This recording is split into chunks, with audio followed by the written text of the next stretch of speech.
I was standing in my kitchen making coffee when my phone buzzed with a photo from Cancun. My husband, Daniel, was grinning on a white sand beach with his arm wrapped around my younger sister, Olivia. Beneath the picture was a single text. "We're in Cancun together. We fell in love. We're never coming back. Don't bother calling." For nearly a minute, I couldn't breathe.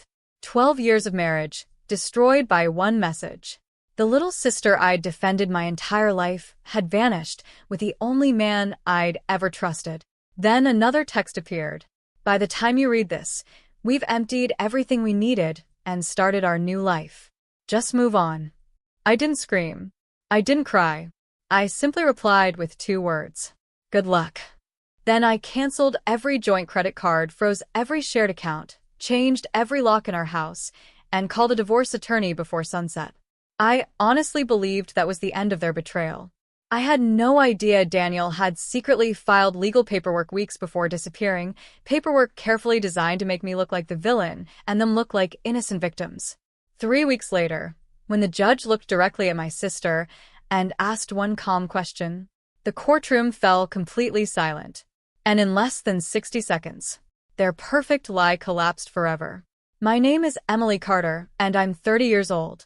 Until that morning, I believed I had a happy marriage.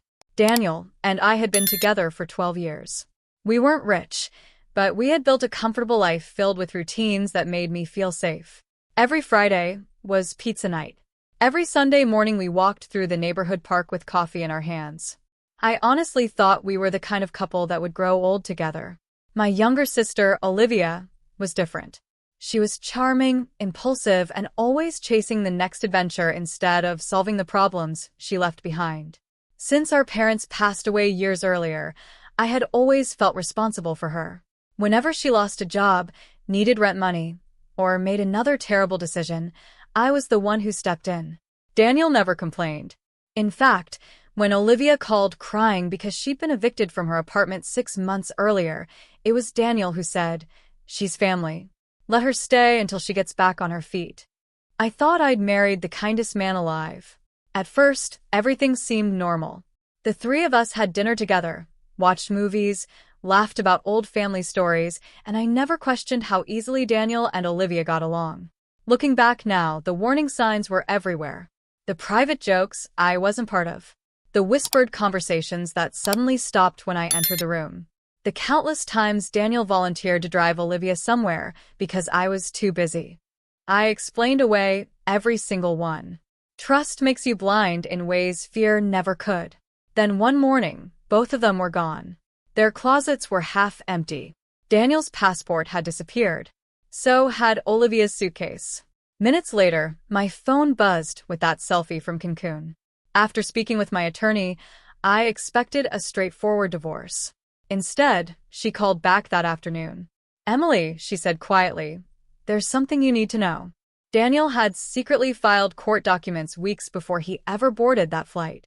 2 days later, my attorney, Jennifer Collins, asked me to come to her office immediately. The thick envelope waiting on her desk wasn't divorce paperwork. It was Daniel's version of our marriage. I read every page in complete disbelief. According to him, I had controlled every financial decision, constantly criticized his career, and emotionally abandoned him for years. The documents claimed our marriage had already been over long before he and Olivia developed feelings for each other. My sister had even signed a sworn statement supporting his story. I almost laughed, not because it was funny, because every sentence was built on a lie so obvious that I couldn't believe they'd submitted it to a court. Jennifer remained calm. "Don't focus on what they're saying," she told me. "Focus on what we can prove." That became our strategy. Instead of arguing, we started collecting facts. Phone records showed hundreds of late-night calls between Daniel and Olivia while she was supposedly living in our guest room. Bank statements revealed purchases neither of them had mentioned. Airline confirmations proved their Cancun trip had been booked nearly 3 months before they disappeared. Hotel reservations matched the same dates. Then Jennifer requested additional financial records. What we found made her lean back in her chair. Over several months, Daniel had quietly transferred thousands of dollars from our joint savings into an account I'd never seen before. Olivia had deposited money into that same account only days later. They hadn't run away on impulse. They'd been building their escape together for months. Meanwhile, their social media accounts filled with smiling beach photos, expensive dinners, and captions about finally living their truth. Friends kept forwarding the pictures to me, expecting me to fall apart. Instead, I saved every screenshot. Jennifer smiled as she organized another folder. "They think this case is about romance," she said. "It isn't." I looked at the growing stack of evidence. It was becoming a case about deception. Then Jennifer uncovered one document neither Daniel nor Olivia ever expected anyone to see. 3 weeks after Daniel's text from Cancun, we walked into the county courthouse. I had imagined this moment 100 different ways. None of them prepared me for seeing my husband sitting beside my sister as if they belonged together. Daniel wore the same navy suit I'd bought him for our 10th anniversary. Olivia smiled the instant she noticed me. Not an apologetic smile. A confident one. The kind people wear when they're certain they've already won. Jennifer gently touched my arm. "Stay focused," she whispered. "Let them tell their story first." When the hearing began, Daniel's attorney stood and painted me as the reason our marriage had failed. According to him, I'd controlled every financial decision, ignored Daniel emotionally, and turned our home into a place where he no longer felt welcome. He claimed Daniel and Olivia only became romantically involved after our marriage had completely collapsed. Listening to those words hurt more than I expected. Not because I believed them, because Daniel spoke them without the slightest hesitation. When the judge asked whether those statements were accurate, Daniel calmly answered, "Yes, Your Honor." Olivia nodded beside him. Jennifer didn't interrupt. She simply took careful notes. When it was finally our turn, she stood, thanked the judge, and placed several organized folders on the evidence table. One by one, she introduced phone records, bank statements, airline bookings, hotel confirmations, and time-stamped financial transfers. Every document quietly contradicted another piece of Daniel's testimony. The confident expression disappeared from his face. Olivia leaned toward him, whispering nervously. He avoided looking at her. The judge noticed. "So," the judge said, adjusting his glasses while studying the timeline, "your vacation reservations were purchased months before the date you claim your marriage ended." The courtroom became unusually quiet. Jennifer calmly handed over one final document. The judge read it silently for several seconds. Then he looked directly at Olivia. "Ms. Carter," he said, "I have one very simple question for you." She suddenly looked far less confident. Olivia swallowed hard before answering. "We booked the trip after Daniel decided the marriage was over." Jennifer didn't respond immediately. Instead, she walked to the evidence table and handed another document to the judge. "Your Honor, this is the airline purchase confirmation." The judge studied it. "The flights were purchased 93 days before the date Mr. Carter claims the marriage ended." Jennifer nodded. "And these hotel reservations were made the same afternoon." Daniel shifted uneasily in his chair. Olivia stared at the table. Jennifer continued. "Now, let's compare those dates with the transfers from the joint savings account." Another document appeared. Then another. Every page fit perfectly into the timeline.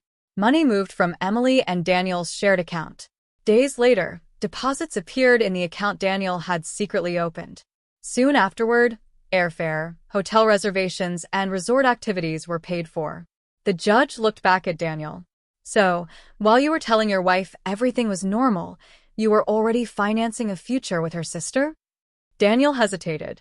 "Your Honor, it's more complicated than—" "No," the judge interrupted calmly. "The documents are quite straightforward." For the first time, Daniel looked toward Olivia as if hoping she would rescue him. Instead, she quietly said, "He handled the money." Daniel's head snapped toward her. "You agreed to everything. I trusted you."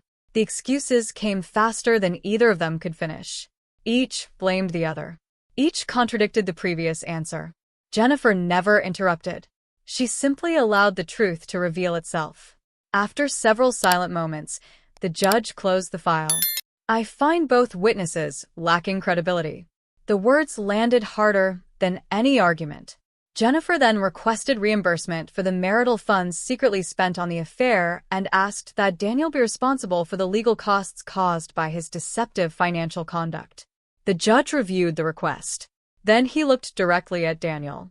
"I'll issue my final ruling now." The courtroom became completely silent. The judge returned less than 15 minutes later. Everyone in the courtroom stood as he took his seat. After reviewing the evidence, he ruled that Daniel had deliberately concealed marital assets while planning his departure and had presented an inaccurate timeline to the court.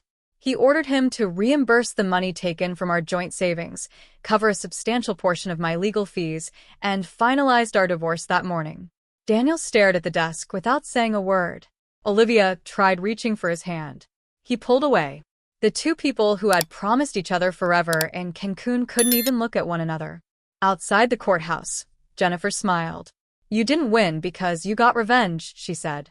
"You won because you kept the truth on your side." She was right. Over the following months, I repainted the house, replaced the old furniture, and donated everything that reminded me of the life I'd lost.